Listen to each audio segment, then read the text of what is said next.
নমস্কার সুপ্রিয় সনাতনী ভাই বোনেরা, আশা করি ভালো আছেন। আজকে এই ভিডিওটি ধৈর্য ধরে দেখবেন, অনেক একটু বড় হবে। যাই হোক, হরিজন পল্লীতে কি হয়েছিল সেদিন, যেদিন গণহারে গ্রেপ্তার এবং হামলা হয়েছিল সেই জায়গায়, এবং জাতিসংঘের হুমা খান এসেছিলেন পরিদর্শনে। এসে তাদের অবস্থা দেখে হতবাক হয়ে গেলেন। এতদিন আমরাও জানতাম না ওই জায়গায় কি হয়েছিল।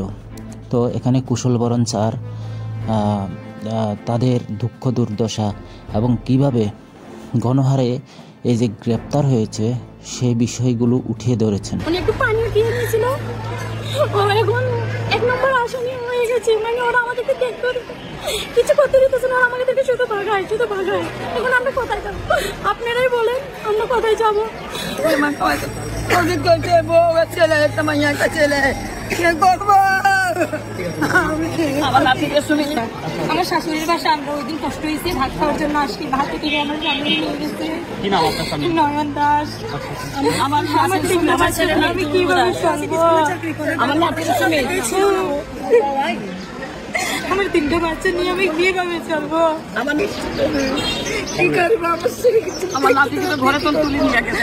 আমার ছেলে ছিল, আমি তো দেখতে পারতেছি না। কি করবো? ঠিক আছে। হ্যাঁ, এই পল্লীতে প্রায় 200 মতো হিন্দু পরিবার আছে। প্রত্যেকটা মন্দিরগুলো তারা ভাঙচুর করেছে। সেগুলো আমাদের জাতিসংঘ থেকে আসা হুমা খান উনি পরিদর্শন করেছেন। আর আপনারা ভিডিওটি দেখতে থাকুন, সম্ভব হলে অবশ্যই শেয়ার করে দিবেন। হরে কৃষ্ণ। আমার এই পরিবারগুলো যারা দাঁড়াই আছে তারাই বলবে তাদের সন্তানদেরকে কিভাবে এখান থেকে নিয়ে যাওয়া হয়েছে।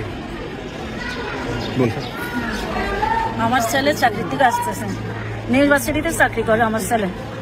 ওইখান থেকে আসতে সন্ধ্যায় 7টা বাজছে। আমার ছেলে যখন এলাকাতে আসছে, আমার ছেলেকে অনেক মারধর করছে। অনেক মারধর করার পর আমার ছেলে অনেক রক্ত ভাই গেছে, কিন্তু আমার ছেলেকে আর দেখিও নাই।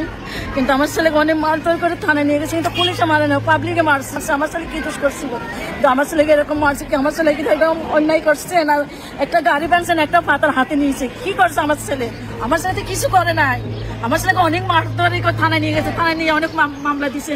যখন আমরা গেছিলাম এখানে থানায় ছাড়ার জন্য, ওরা বলছে কিন্তু আমরা ছাড়বো না, ওদের অনেক মামলা দিছে, অনেক মানুষের মামলা দিচ্ছি। গাড়ি ভাঙছে, মানুষের ফোন করছে, আমার ছেলে তো ফোন করে নাই। কেন মারছে আমার ছেলেকে? আমার আজকে 26 তারিখে নিয়ে গেছে, আজকে 1 মাস হয়ে গেছে। কিন্তু আমাদের ছেলেকে আমরা ছেলেও দেখি নাই। কেন দেখি না? আমার ছেলে চুপচাপ করে কাজ করে, চাকরি করে, মা বাবার দেখতেছে। আজকে আমার ছেলে বাসাতে নাই। আমার কি করবো? আমার নাতিকে তো ঘরে তো তুলে নিয়ে গেছে। আমার ছেলে ছিল, আমি তো দেখতে পারতেছি না। বাসাতে কি করবো? ঠিক আছে, ঠিক আছে, ঠিক আছে। আমার ছেলে মেহনত করতে করে আমাদেরকে চালাই, আমার ছেলেকে নিয়ে গেছে। কি করতে? তো দর্শক, বুঝতে তো পারছেন, কোনো একটি ঘটনাকে কেন্দ্র করে পুরো গোষ্ঠী বা এখানে যে পল্লীর যে জনগণ আছে সবার উপর হামলা করে দিয়েছে তারা। কিছুদিন আগেও দেখেছেন, একজনের অপরাধে বা একজন দোষ করেছে, সেটা সত্যকে মিথ্যা সেটা না বিচার করে তারা পুরো 100-র উপরে হিন্দু ঘরবাড়ির উপর হামলা এবং দোকানপাট ভাঙচুর করেছেন। সেই বিষয়গুলো আমাদের দেওয়া হয়েছে। তো দেখতে থাকুন আমাদের দুর্দশার কাহিনী। আমার নাতিকে তো ঘরে নিয়ে গেছে। স্বামী আমাকে ভাত দেয়, উনার মা এটা। আমার শাশুড়ির বাসা। আমরা ওই দিন কষ্ট হয়েছে, ভাত খাওয়ার জন্য আসছি। ভাত থেকে আমার সামনে নিয়ে গেছে নয়ন দাস। আমার ছেলে আমি কিভাবে চলবো? আমার নাতির সঙ্গে আমার 3টে বাচ্চা নিয়ে আমি কিভাবে চলবো? আমার নাতির ঘুমের তুলিয়া নিয়ে গেছে, ঘুমের থেকে ভাত খাইয়া বসে আর ঘুম পড়ছে, ঘুমের থেকে তুলিয়া নিয়ে গেছে। আমার ছেলে কোনো দোষ নাই। লালা দাস, কত লালা দাস আছে। লালা দাসের নাম উপরে লিখতাম, আমাকে দেখবে ছেলে চাকরিতে গেলেছে। বাবা আমার ছেলে ছোট সন্তানের লালা দাসের সন্তান। কোনে খাওয়াবি বাবা? আমার তো কোনো দেখতে নাই। কেন যাবো আমার ডাক্তার কাছে? কেউ নাই, আমার গলি বউকে কিছু করতে পারে না। ও ছেলে আনতে কামাই করে রোজগার করে আমার খাওয়াই করতে বউ ছেলে একটা মাইয়া একটা ছেলে। করবো আমার নাতিকে শুনেছিলাম সকাল থেকে স্কুলে ছিল, ও প্রায় এখানে আসছে 4:30। আমার 5 মাসের বাচ্চা আছে, আমি কিন্তু বাসা বাড়ির কাজ করে অনেক কষ্ট করে চলতেছি। আমার 3টা বাচ্চা আছে। ওকে বাসা থেকে 10:30টায় ওকে নিয়ে গেছে। আমার বাসার আলমারি সব ভেঙে দিছে। আমি এখনো সেটা এরকমই রাখা হয়েছে। অনেক লুটমার চলছে আমার বাসায়। ও নির্দোষ ছিল না, কিন্তু এসব মধ্যে ওই স্কুলে ছিল। স্কুলে সব প্রুফ আছে, কিন্তু ওরা নিচ্ছে না এটা। অর্থাৎ যেদিন ঘটনা ঘটে সেদিন আপনার স্বামী স্কুলে ছিলেন? হ্যাঁ, স্কুলে ছিল। তা এখন আপনাদের সংসার কিভাবে চলছে? আমি বাসা বাড়ির কাজ করে চলাচ্ছি। আর সংসার আমার সবসময় চলে। ও একজনের চাকরি করে, আমার আর কেউ নাই। तीन तारीखे डिसेम्बर महीने 3 तारीखे ধরছে। কে চালাইবে আমার, কে খানা দানা কি আমার ওড়িয়া আছে।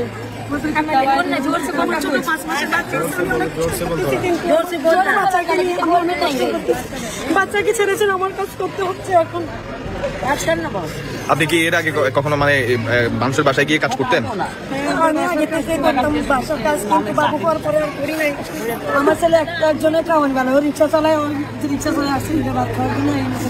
এই অসহায় হরিজন পল্লীর তাদের উপর যে অন্যায় অত্যাচারগুলো হয়েছে সেগুলো দেখবেন। আমি ব্যক্তিগতভাবে এই হরিজন পল্লীতে গিয়েছিলাম। ব্যক্তিগতভাবে আমরা যখন রথযাত্রার কালেকশানে গিয়েছিলাম, ওখানে গিয়েছিলাম। তারা অত্যন্ত সহজ সরল এবং সবাই হাসি খুশি এবং একজন আরেকজনের সাথে অনেক মিলেমিশে থাকে।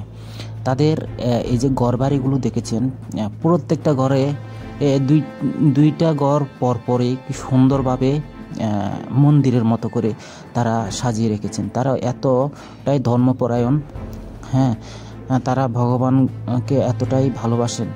তাদের 2 ঘর পরপর সুন্দরভাবে বিভিন্ন শিব, কালী, তারপরে বিভিন্ন দেবদেবীর এবং কৃষ্ণ মন্দিরও আছে ওখানে।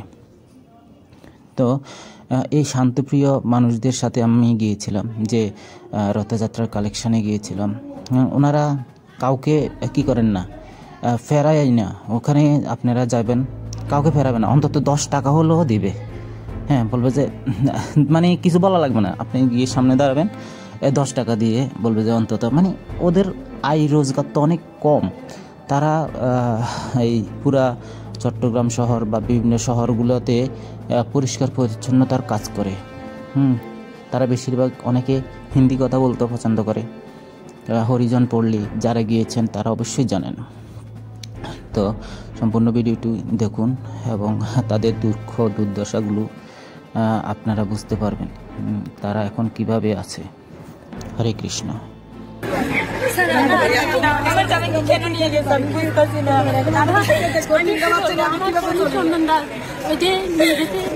আমার বাপের বাড়ি থেকে এখানে ও সিঁড়ি কর্পোরেশনের চাকরিতে যেতে চেয়েছিল।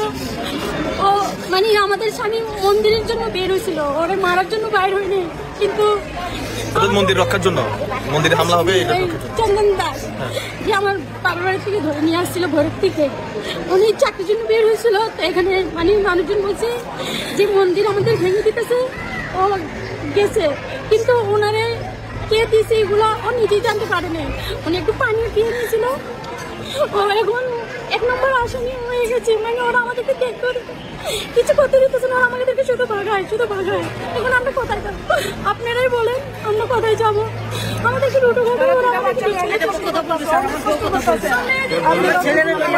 বাসা থেকে নিয়ে গেছে। ও চাকরি থেকে আসছিল, বাসায় ঘুম ছিল, ঘুম থেকে একটু বাইরে হয়েছে, ওকে বাইরে থেকে ধরে নিছে।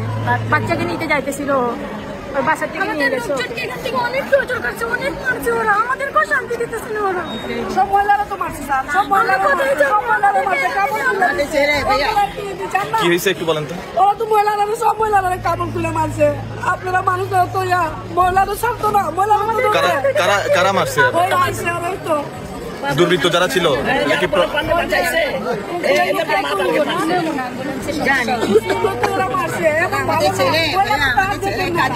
ও উপাস আছে মঙ্গলবার খালি আইসে মাইয়ারি দেখতে গেছে, খালি দাঁড়াইছে। ওর একরকম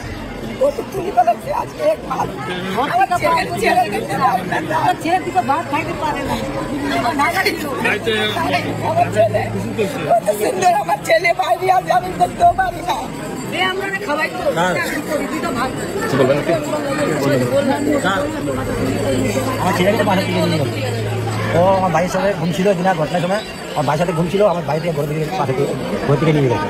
চাকরি থেকে আসে ভাত খাইয়া ও কোনো গঞ্জাম আমার ছিল না, ওর ফটোকে নাই, মোবাইলও নাই, ছিল। আর সুমিত মাম ওকে বাসা থেকে ঘুরে নিয়ে গেছে। ঘটনাস্থলে ছিল না, ঘটনা ছিল না। আপনি একটা যেটা দেখতে পারবেন, এগুলো ক্যামেরাও দেখতে পারবেন, আবার ফটো করবি দেখতে পারবেন, সবগুলো দেখতে পারবেন। ও শুধু বাসা ছিল, বাসা থেকে ধরে নিয়ে গেছে। ধরে নিয়ে গেছে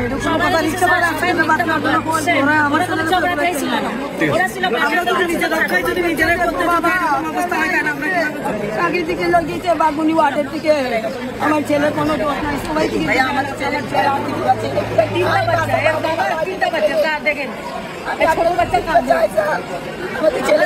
আমরা এটা সুস্থ বিচার চাই। আমাদের ছেলেরা আমাদের দোষ করে না, এখনো দোষ করে না, দোষটা দিলাম।